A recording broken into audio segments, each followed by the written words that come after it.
Stop playing. I got a gun. Damn. That's too DMX. What are you doing?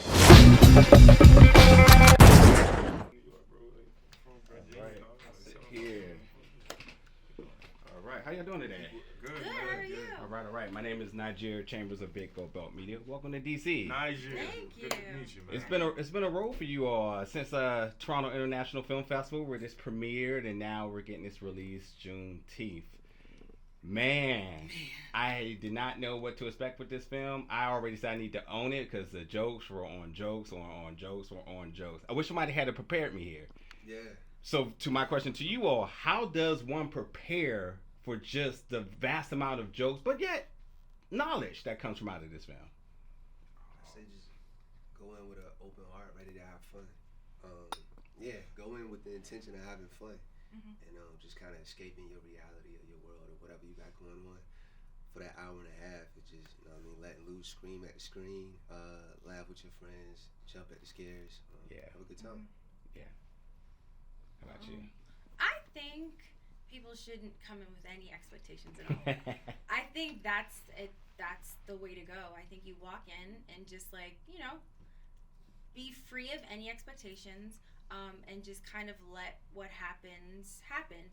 Go with people that you care about. Like, just go with a whole bunch of friends. It'll make it 10 times better. Yeah. I don't know how that's possible, but it does. In actuality, it's a very interactive experience. Scream at the screen. Laugh and hit your friends like, girl, what'd you do? You know what I mean? Do all of that. It's encouraged. I just say be ready to have a great time. Hey man, listen. I'm gonna contradict what they just said. You can expect to laugh. You know what I'm saying? Expect to have a good, expect to laugh. Expect to have a good time. Expect to unwind. And if you sip wine, and they don't got it at the bar, sneak it in. They got bottles. You know what I'm saying? Like this is what I do, folks. This is what I do. I don't know about anybody else, but what I'll do is sometimes I'll take them, I'll put them in medicine bottles if they don't got it at the bar, and I'll shake it and put it in my drum, put it in my pocket, and I'll take it out and it look like I'm medicating, but I am medicating, but it's just all. I'll be weary if I look over and I see somebody just gulping some Tylenol PM or something. I mean, maybe it's just a couple was in there and I was just taking, maybe, you never know. I'm just saying, expect to have a good time, man. You just pour it in your cup, your movie cup, you good. I mean, but I gotta get it in there though. Yeah, okay. So to get it, you gotta sneak it in? We talking about, listen, man, my mama Go to used a theater that sells alcohol. I know you can do that too, but what if they Wouldn't don't? that be easier? I'm telling you, if they don't, and then what if they don't know how to make it the way you used to making it? Is it the thrill of bringing it in though? It's the thrill. It is. It is. That's It's what like it is. That's what it is. It's tantalizing. You said what else? Hey man.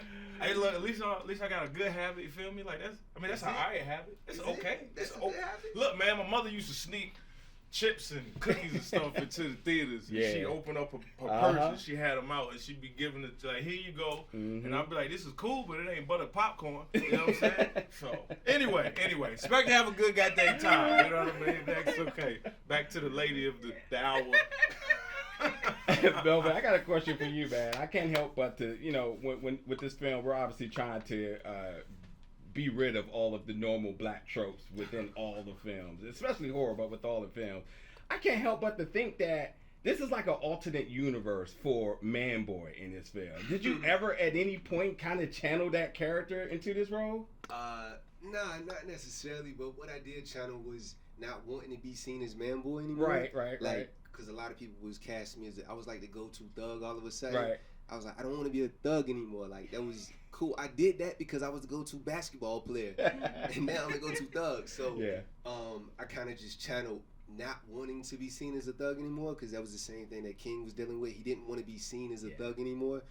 He had grew past that and wanted his friends to see him for that. So that was the parallel that I kind of played toward. Yeah, well done.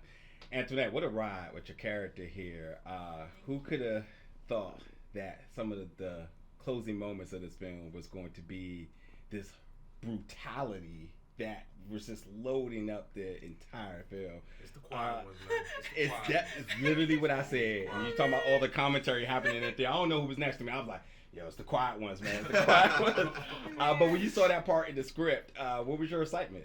I got super excited to just see the arc, because to see like how vulnerable and scared Lisa is in the beginning, and then to see the brutality at the end, I was like, oh, this is something I could have so much fun with. But it's interesting because I love how Tim kind of like allowed us to like go with our instincts of like how far to go, how how to pull back, whatever the case may be. He kind of just let us figure it out and like gave us the freedom to like do what we instinctually felt was right. Yeah. And so for Lisa, it felt right to feel super scared, but like have the brutality be fueled by the fear. Yeah, if that makes sense. But yeah, absolutely, it was fun. Absolutely, fantastic job. And Jay, man, the film doesn't kick off if you're not setting the tone. What an important. I like how you did that. It is what it is, right? It's what an important job that you had there. Upon you signing on to this, knowing that you were going to have to set the tone of the film, what was your excitement? Well, my excitement first of all was knowing that I was setting the tone. It was just being a part of something that had never been done before, and also getting a chance to work with a multitude of talented folks, which I've watched for years and admired. Dear white people, of course, Milton Graves, Will, I've been looking at. We from the same area, me and this guy, and our first time meeting in person was on the film. So, yeah. And like. Setting it off is, it's very important to do that. So to be that staple, I was like, cool, man, just make it look sexy. Just make it look sexy. You know what I mean? I want to ask one final question here. You talked about the cast, and the first thing I was super impressed by, not only just the cast, but it's the diversity within everyone's talent, everyone's background, everyone's experience, and you all came together and really allowed everyone to get an opportunity to shine. If you could just talk about working in this collecting, mixing bowl of talent, whether you want to give a shout out to some of your peers or some of the folks that worked on the films, I just want to give an opportunity and a chance for you all to spotlight either being a part of it or others. Yeah, we have an extremely talented cast, and it was cast magnificently between all of the producers and Leah Daniels. It was an amazing cast, and we had great chemistry. And I feel like in this type of comedy and ensemble comedy with so many great comedic minds, you need a chemistry, because if not, everybody's stepping over each other, trying to get the joke, trying to get the punchline. But being that we did have that chemistry, we kind of just weaved and intertwined between each other and found the great places to put the jokes, and nobody was overbearing, and it just kind of worked out in a way. Like you said, in the film, it could just be joke on joke on joke, and it doesn't feel like too much, and it doesn't feel forced. Like what I love about this movie is that it just feels authentic. Nobody's trying to be funny, you know what I mean? And the funniest people are people that's not trying to be funny. So I feel like we kind of we captured that in a great way. Absolutely. We could just say from the beginning, we all got along. It's kind of wild. And what's really, really nice is like, because Tim fostered an environment for us all to like be free and like kind of just do what we do best, we all kind of just vibed off of each other. And so when the stakes were raised, like everybody just kind of like met the mark, did what they needed to do.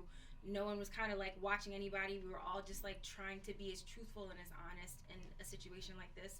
And I feel like it really came through, because they're all insanely talented. It's wild. Yeah. What else can you say after that? Tim's story is the GOAT, and so is this cast. And like Melvin was saying, and the same thing Antoinette was saying, everybody was locked in when they should have been locked in. And then understanding everybody's comedic talent, nobody was stepping over each other, which was hard when you got a group of comedians. But when you have a group of comedians who do have chemistry as well, it's easier because it's not a competition. Everybody's just trying to make the greatest product. Yeah. Everybody had a mission, and then execution, and the goal was to execute it. Mm-hmm. So Absolutely. Congratulations. Y'all got a classic. We got a classic for the culture and the books. Appreciate the work. Appreciate your time today. So enjoy DC. Thank